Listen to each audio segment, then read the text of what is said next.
En las reacciones en torno a la aprobación de la reforma al Poder Judicial de la Federación y tenemos una opinión por demás importante. Tenemos en la línea al señor Ildefonso Guajardo Villarreal, el exsecretario de Economía en la anterior administración federal con el presidente Enrique Peña Nieto y un hombre con una trayectoria muy importante, pero lo principal, un experto en economía, también negociador del TEMEC, y requerimos, por supuesto, su opinión en torno a la aprobación de esta modificación constitucional y sobre todo los riesgos que trae para la economía de nuestro país. Don Ildefonso, buenos días, le saludamos Jesús Jiménez Chuchu y Edith Mendoza. ¿Cómo amanece usted? Muy bien, qué gusto saludarlos a ambos. Gracias, don Ildefonso. Pues denos su punto de vista. Nos preocupa mucho sobre todo el TEMEC y las inversiones que puedan dejar de llegar a nuestro país y los capitales que puedan salir después de esta aprobación. Primero observar que del conjunto de reformas que se presentó, las que son violatorias directamente del tratado son la desaparición de los órganos autónomos, porque en el tratado explícitamente se habla de que no debemos de dar marcha atrás a los mecanismos de defensa del libre mercado, o sea, de la lucha contra los monopolios, sean monopolios públicos o privados. No se debe dar preferencia, como este sería el caso, a acaparamiento del mercado, por ejemplo, de gasolinas, que es una violación al acuerdo. La reforma al Poder Judicial, siendo sin duda un tema de preocupación, así lo expresaron los gobiernos estadounidenses y canadienses a través de sus embajadas.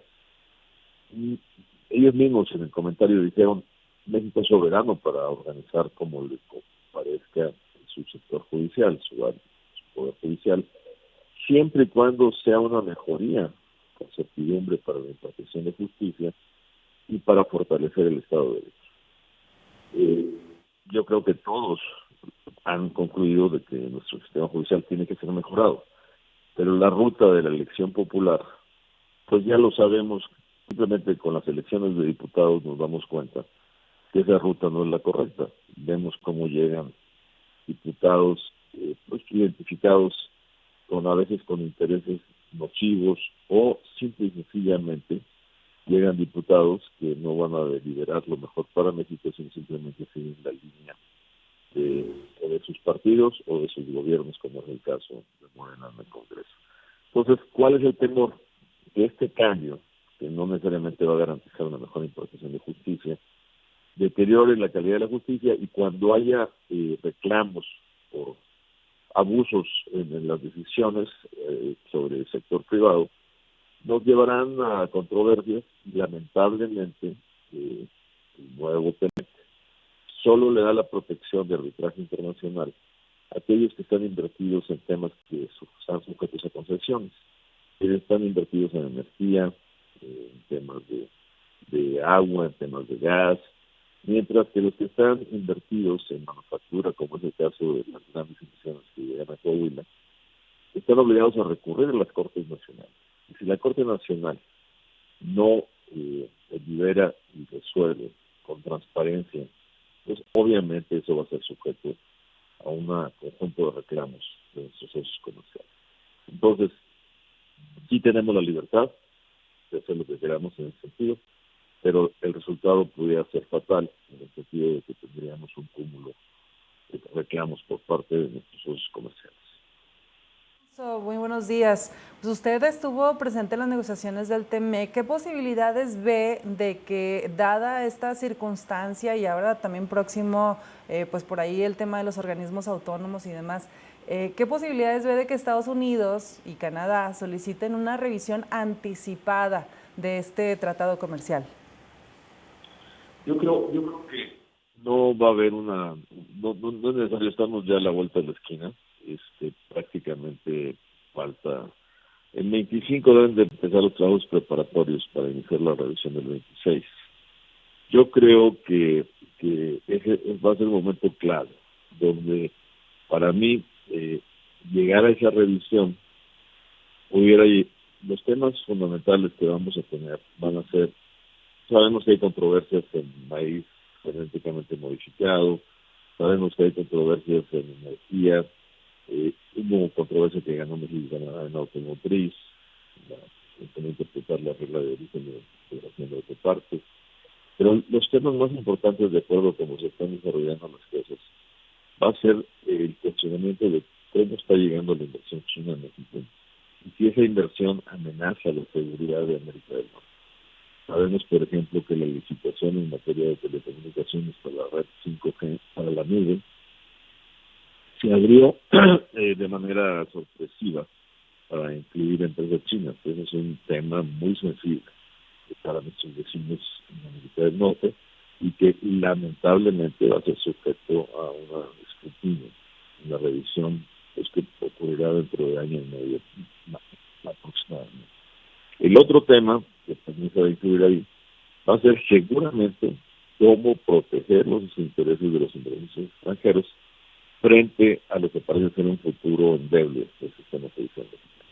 Y ahí la solución pudiera ser reforzar el capítulo de protección de inversión para hacerlo similar al que teníamos con el NAFTA, con el tratado original, ya que el nuevo tratado solo protege las inversiones en posesiones gubernamentales y no protege para poder tener acceso a paneles de solución internacional a la inversión que se hace, por ejemplo, en manufactura. Ildefonso, ¿qué otras afectaciones económicas ve usted en el corto plazo después de la aprobación de esta reforma? Pues sin duda, siempre hablamos sobre las consecuencias de nuestros tratados, pero la consecuencia más grande de eso es el interior del país en términos de certidumbre. Y pues es inevitable observar que la inversión más importante que mueve el país es la inversión que hace la empresa mexicana. Esa es la más importante. Y en ella, pues ahí no hay tratado que te proteja. Ahí todo te la juegas a que estés realmente en un Estado de Derecho que funcione. Entonces hay que ver, digamos, como decimos cuando estudiamos cartas, ¿no? Hay que pagar por ver qué va a traer en prácticamente 15 días, ahí más o menos, el nuevo gobierno, ¿no? El nuevo gobierno tiene una posibilidad con la ley secundaria de hacer apretar algunas tuercas para que este proceso de elección no sea descabellado, o al menos a un extremo, y reducirle sus riesgos. Pero pues eso no lo vamos a saber hasta que no esté en práctica el nuevo gobierno. Estamos también pendientes con la elección en los Estados Unidos. Esto, sin lugar a dudas, también le suma a esta incertidumbre de la que habla. Sí, pero yo te diría que no importa si es Kamala Harris o Donald Trump, el reto para México va a ser muy similar. Te decía yo que el punto crucial en la revisión va a ser el papel de la inversión china en México, y ese es un tema de preocupación tanto para demócratas como para republicanos. La diferencia es que Donald Trump, y lamentablemente este gobierno, le enseñó a hacer cambio de barajitas muy peligrosos cuando hizo la amenaza o el blog de aranceles crecientes del 7%. Si México no paraba la migración, lamentablemente caímos en el blog. Entonces, dice que el perro que come huevo en que le tiene el hocico, ¿no? Entonces, un regreso de Donald Trump va a ser muy, muy duro, porque va a estar queriendo poner objetivos en otros temas y cruzando amenazas en materia comercial. Es más impredecible un poco el terreno de juego, mientras que los demócratas tienen que ser más institucionales y pueden tener una lectura más, digamos, más confiable, más fácil de leer. Don Ildefonso, ¿y qué piensa usted de la actitud de estos organismos de Texas que ya están llamando a los capitales que se sientan inseguros en México para que se vayan para allá? Creo que esta manifestación de esta fundación en Texas salió a la hora de que fue aprobada la reforma judicial. Usted se manifestó ayer en tweet sobre este tema. Pues sí, mira, lo que yo decía en mi X es los errores de unos son inmediatamente capitalizados por otros en un mundo que está en permanente competencia, un mundo global que tiene integraciones regionales como las que nosotros tenemos. Y eso es claro, o sea, todo lo que se está dando gracias al TEMEC, gracias a lo que aprendimos en la pandemia, gracias a la guerra con China, de relocalización. El que más está beneficiando es Estados Unidos, porque en México no estamos haciendo la tarea que nos toca para seguir incentivando y fortaleciendo esa operación. Sin duda, Coahuila se ha beneficiado muchísimo, igual que Nuevo León, porque son estados con mejores condiciones que puedan aprovechar estos flujos y con menos consecuencias para la seguridad patrimonial de las empresas. ¿Por qué nos están viendo las empresas con mayor fuerza al vacío?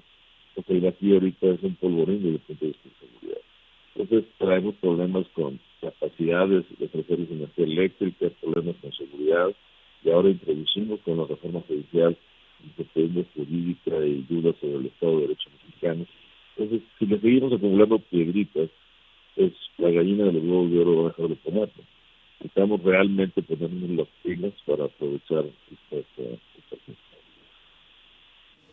Pues esperemos que no sean tan duras las consecuencias de esta reforma judicial para nuestro país. Y bueno, su opinión ha sido muy importante para nuestra audiencia. Le agradecemos mucho, don Ildefonso, que nos haya tomado la llamada esta mañana. Muchísimas gracias, Jesús, por la invitación, y el día que ustedes gusten estaré de vuelta con ustedes. Muchísimas gracias, lo valoramos mucho. Buenos días. Luego.